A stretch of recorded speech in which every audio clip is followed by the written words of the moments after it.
श्री शिवाय नमस्तुभ्यम। हम सबको पता है कि तुलसी विवाह का बहुत ही पावन सा दिन आ गया है और बहुत सारे लोग इस दिन को देव उठनी एकादशी के नाम से भी जानते हैं। बहुत छोटी सी वीडियो होने वाली है, क्योंकि आज की इस वीडियो में आपके डाउट दूर करूंगा कि एक्चुअली में जो तुलसी विवाह होगा वो 1 नवंबर को आप कराओगे या 2 नवंबर को।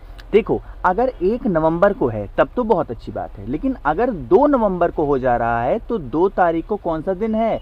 रविवार का दिन है। अब रविवार के दिन माता तुलसी का विवाह कराओगे कैसे, ये सोचो। तो इसी की बात इस वीडियो में हम लोग करने वाले हैं। बहुत ही ध्यान से इस वीडियो को देखिएगा, जिससे डेट आप लोग को अच्छे तरीके से पूरा का पूरा क्लियर हो पाए, है ना।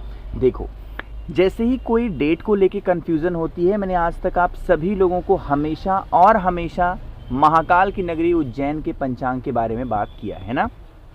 समझने की कोशिश करना। यहाँ पर जो पंचांग आपके सामने ओपन दिखाई दे रहा है, ये पंचांग है 2 नवंबर 2025 का, उज्जैन मध्य प्रदेश का। ठीक, यहाँ पे 2 चीज़ें ध्यान रखिएगा। एक, सूर्योदय का समय नोट कर लो क्या हो रहा है, सुबह के 6:36 पे।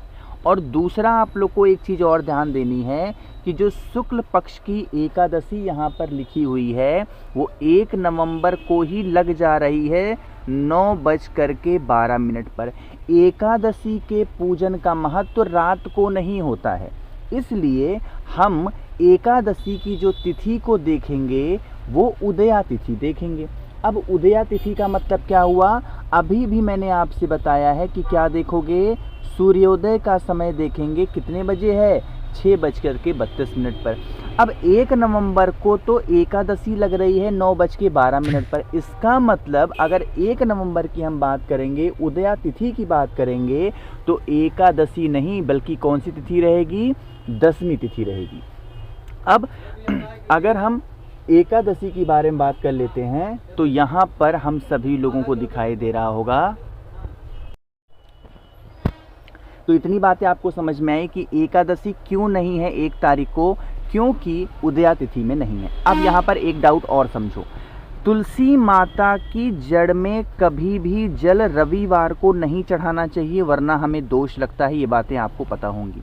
अब ये सोचो कि आखिर बहुत सारे लोग 2 नवंबर को कह रहे हैं तुलसी विवाह, तो अब रविवार है तो तुलसी विवाह कराओगे कैसे? देखो, वैसे आप तुलसी विवाह 1 तारीख को भी करा सकते हो और 2 तारीख को भी करा सकते हो। अगर तुलसी विवाह 1 को करा रहे, 1 को इसलिए कह रहा हूँ क्योंकि शाम के टाइम पे विवाह कराया जाता है, क्योंकि मुहूर्त क्या होती है? प्रदोष काल। तो प्रदोष काल में अगर तुलसी विवाह करा रहे हो तो 1 तारीख को करा सकते हो, कोई दिक्कत नहीं है, और 2 को तो है ही, तो 2 को तो करा ही सकते हो। लेकिन अगर तुलसी विवाह 1 को करा रहे हो तो तुलसी माता के जड़ में अच्छे तरीके से हल्दी, दूध जो भी समर्पित करना होगा, जल वगैरह चढ़ा देना।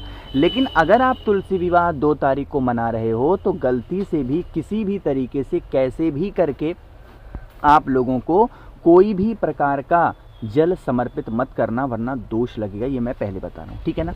तो आप लोग को उम्मीद है कि डेट को लेके क्लियर हो गई।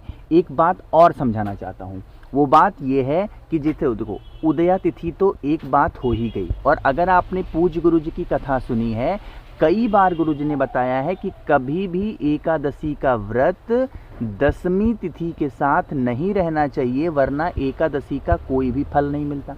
देखा है आपने, सुना भी होगा।